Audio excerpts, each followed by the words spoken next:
Yeah, there you go. This is part 3 of how to design your life as a man. This was started daytime. I was driving, so now it's nighttime. It's not quite a nighttime. Actually, it's nighttime. It's 9:30 p.m. So I'm gonna continue on this topic of how to design your life as a man, and the emphasis on this video would be in the word design your life rather than just go through your life. Now I would like to be excused for the darkness, because now I'm here in the city, but in a few minutes that would be, there will be no light, so you would not be able to see me. But I hope you will be able to stick with my voice. And the idea here is that the voice is what is it needed, not my face. I don't have a pretty face anyway, so the idea that the voice and the words will be the guiding element of this talk, and that's it pretty much. So welcome in this kind of segment number 3, how to design your life, how to design your life as a man, so you can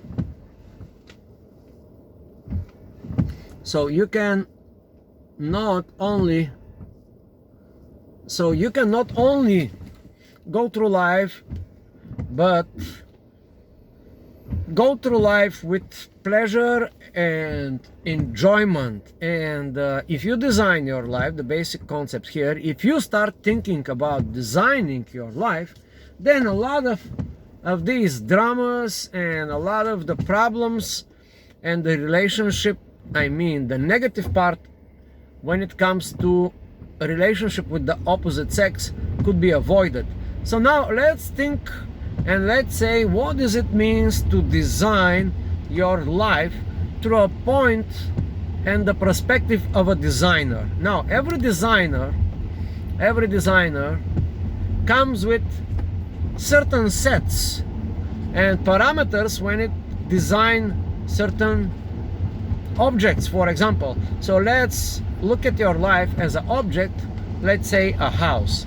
What a house needs from the design perspective, not from the construction guy perspective, not from the pipe guy perspective, not from the electrician perspective, not from the perspective of a roofer, just from the perspective of a designer. Because the analogy, it's very simple here. Your life and your relationship with the opposite sex, it's kind of like a house. You're building a house. So what do you need for a good house, and how each designer is attacking this problem? Okay, we're going to build a house. First, there are basic questions. And for you, I'm going to make this analogy. I'm kind of analytical person, so I like to make a lot of analogies here and metaphors. I'm going to throw some examples as well. But let's see how a designer builds a house. Now, you're the designer of your relationship with the opposite sex, and you're the designer of your life as a man in the society in relationship to the opposite sex. So now the designer has a project. The project is a house. He is a designer, architect, a plumber, construction guy. He, as a designer, have to take everything into consideration, like from the basics, like foundations, to the minute, like solar panels on the roof, or how the cables.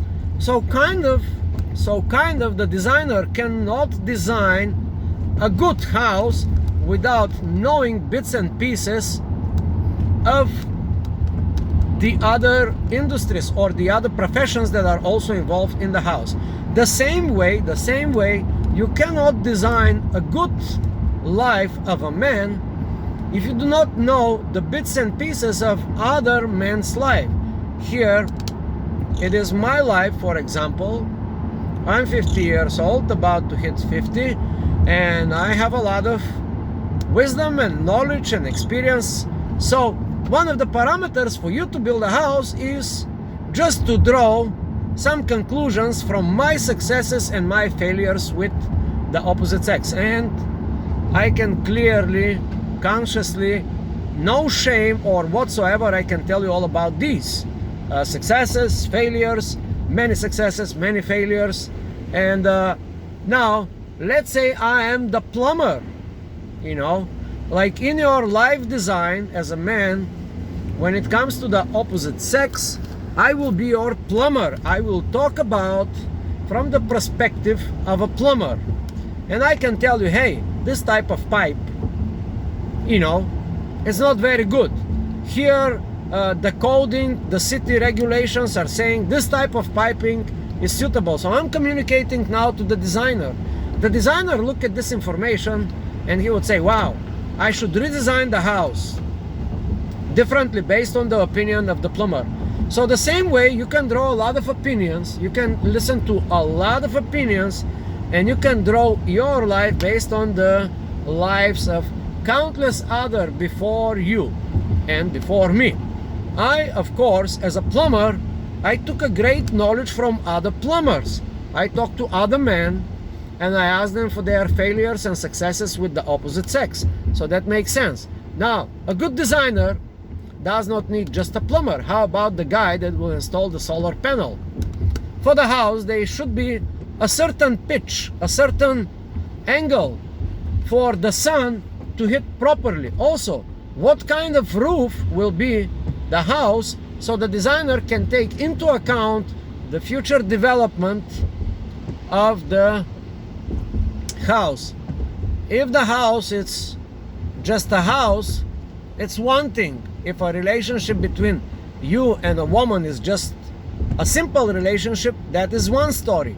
But if the house needs later on a solar panels to be incorporated, yeah, we need certain type of roof. So now the designer can look through this and will be saying something like this: well, let me design a house for incorporation somewhere in the future to be able, this house should be able to incorporate solar roof panels. Now, you see, there's already a huge difference in thinking from the designer perspective.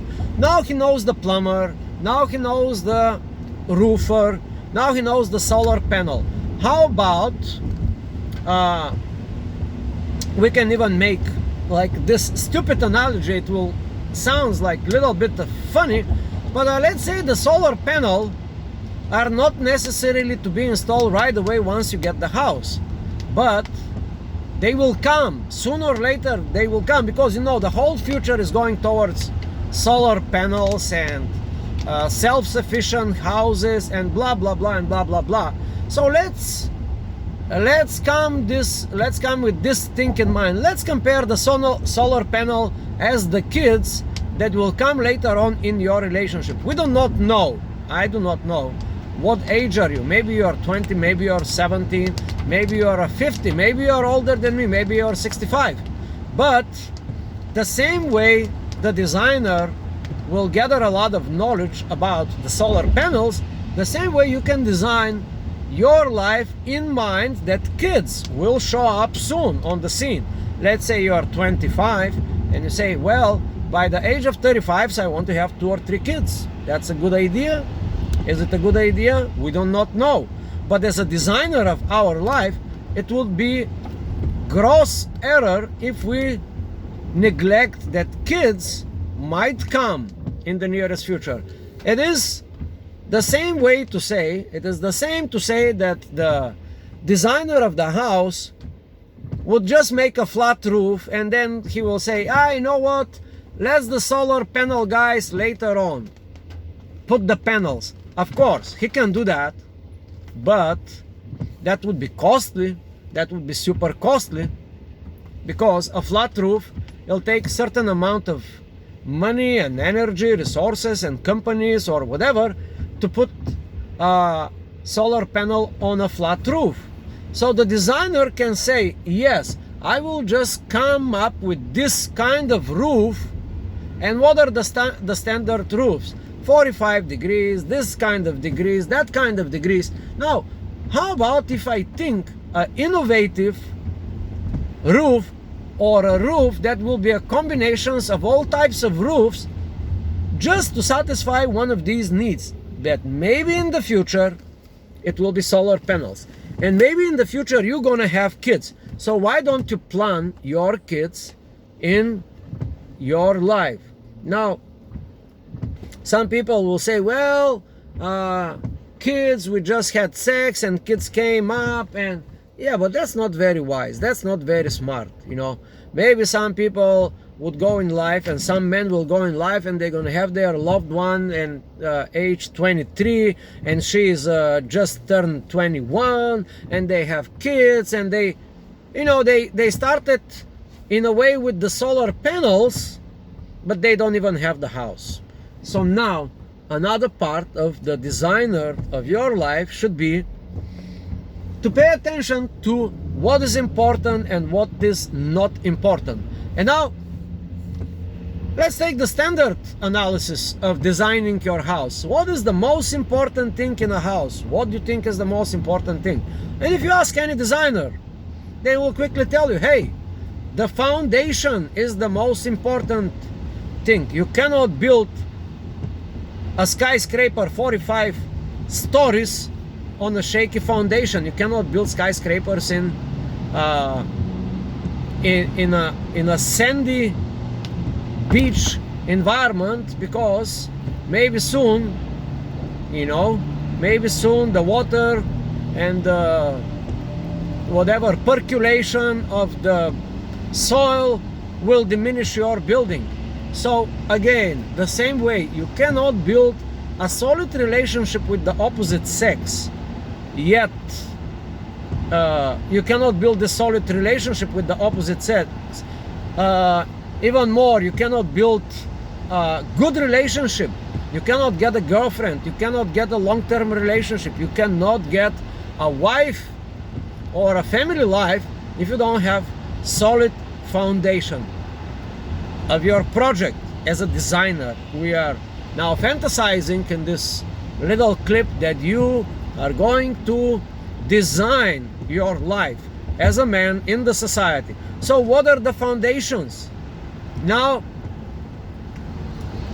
many people hearing that, they will think, yeah, the foundation is just the relationship. No, no, no. You're going off tangents. The foundations of the relationship are the same foundation as the foundation of a character. You have to start building up your character first. What kind of man you are. So in order to be attractive for the opposite sex, you have to be a certain kind of man. This should be your foundation. In the art of game, from the pickup artist community, that would be referred as the basics. If you want to go out and if you meet women successfully, and if you know what game it is, you know, the game on the surface looks like a bunch of pickup lines and responses and reverse engineering and asking ourselves, what did I say wrong? How can I improve? And da da da. But this is only on the surface. What's underneath this? Underneath this, it's so-called in the game term, from a pickup artist perspective, that is called inner game. Inner game, it's a big thing. Inner game, it's the way you build your character so you to become someone that is attractive for the opposite sex. You need to have a certain characteristics. Let's start with the foundations of our house. Let's say this is a house. You need to start with the foundations. In the game, that is called the inner game. That is not called the outside game or the external game. What you say, how you do, the way you move, the way you talk, all these things, they are important, but they're not the important. These are on the surface. Building a character, it's a big thing. Now, just to go just to go right in the character, I have the book. I have the book, and I'm here to recommend you the book. On the minute number 15, it came to a book recommendation, and that, believe it or not, is from my mentor Jim Rohn. Fortunately, he wrote the book. One book that every man on this planet Earth should read and should know. And the name of the book, it's called Unshakable Character. How to develop unshakable character. That's about, I think it's about 6 hours or 5-6 hours audio book.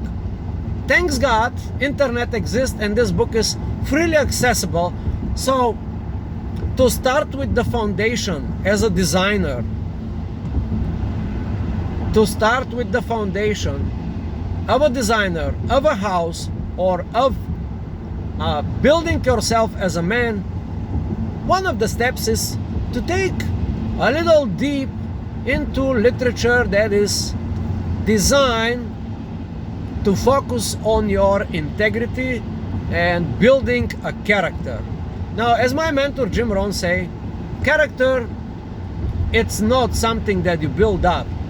Character, it's like a sculpture that you slowly chip away certain elements. You are like a big stone, and with all impurities and insecurities and doubts and all these personal characteristics. So to build up your character, it's kind of like you have a big rose stone, and you are now a guy who, with a hammer and a sledge, take a little bit of pieces from this stone, and after a while you have a beautiful sculpture of David, for example. So that is called building a character. That is a foundational principle to build your relationship with the opposite sex. It is important. It is important. Character, building a character, who you are rather than what you do. Who you are as a person, as a personality, as a spiritual being, as a human being, rather than what your job is, how much muscles you have, what is the balance in your bank account, what kind of job you have. These are all things superfluous, we would say. These are superfluous things that are not foundational things.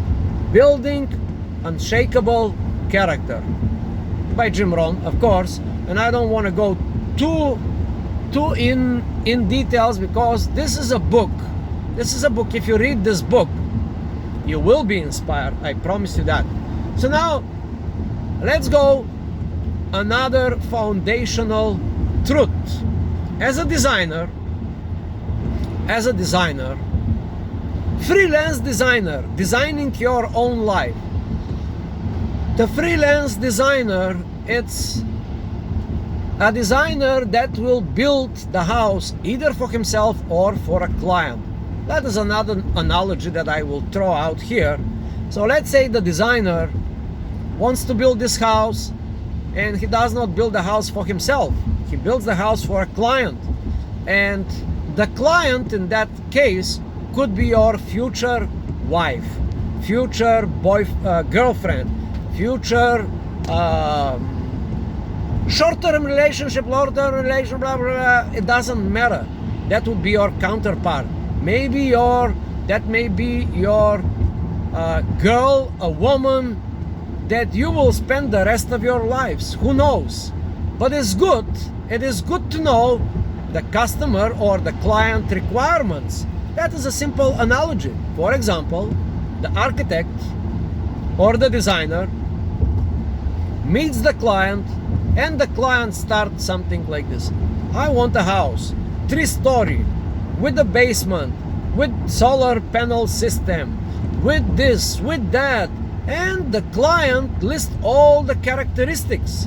I need 7 trees around the house. I want the house to remind me of a castle, or whatever the client has requirements. So now, you as a designer of your life, it's good to have your future partner, your wife, your girlfriend, place herself as a customer, or at least you to see her as a client / customer, and you should know her requirements the same way that the client will be asking you to design a house for him or for her with the specific requirements. So you will not build a house haphazard just because it's cheap to build a stick house. The client may say, hey, have you heard of this new thing, house built from containers? Wow, a new innovative idea. Or have you heard about this houses built from truck tires? That's the type of house I want, but I want to have built a house from truck tires covered with mud, and then on the top of this house I want to have like a garden, and that garden would be used to naturally keep the house from the sun or from the environment, you know. So there are many variables, and that is variables, they come from the client. In that case, in order for you to build yourself, to build your man life, to design your man life, you have to design your man life according to someone. You are in relationship with the universe, with the environment, and with your future partner. So you have to ask your future partner what kind of man you would like to have in your life. Your wife may, or your future girlfriend, or your girlfriend, or whatever, you know, or just casual meeting with some girl to share experience. They may have different requirements. Maybe you are not that short, you are not that bald, you are not that fat, you are not that skinny, finny, or whatever. You are not that blonde, you are not that black, you are not that white, you are not that much salary, you don't meet the requirements and the requirements and the requirements. Now, does it means that you have to design all your man life according to the client requirements? No, it doesn't mean that, because you are the designer and you are designing your life. Now, if you go and design your man life according to the specific requirements of one client, let's say your future partner, that would be devastating. That would be devastating for her and for you. Why is that? Because you're gonna turn yourself into extremism. You're gonna be so duped into the idea that you have to be shaping yourself as a perfect man, but just for that particular client or that particular woman. Don't forget that you're the designer of your house. In your house, it will be you and the woman, but after all, it is your own man life. So this is part number 3, I believe, of this video, and I will move to number 4 later on, because I'm here in the dark and actually I'm going somewhere. Again, I'm going somewhere now. This time, in the first part, I was going somewhere to take some money from somebody. Now I'm going again to help somebody with some money, a friend in need, a guy in need, somebody who is short on money. So I'm here to go to help him, and of course I expect him to help me back. First of all, he will have to return the money, and the same way. But I'm not haphazardly giving my money to somebody who I know this person for a long time. I have some kind of relationship with this guy. I know he will not he will not take the money and run away. Although I have a lot of friends that did that too. But now I'm going by design. This is a person that it's proven to give me the money back. So now I will loan him again a sum of money, energy out, and then it will be energy in. So this is part number whatever for how to design your life as a man. If you hear any bits of truth here, if you hear one bits of truth or something that vibrate and somehow touched your soul or your spirit or your mind or the way you think, please give thumbs up, subscribe to the channel, or at least share with another man that is in the predicament how to design their life. So that's it for the moment. Subscribe.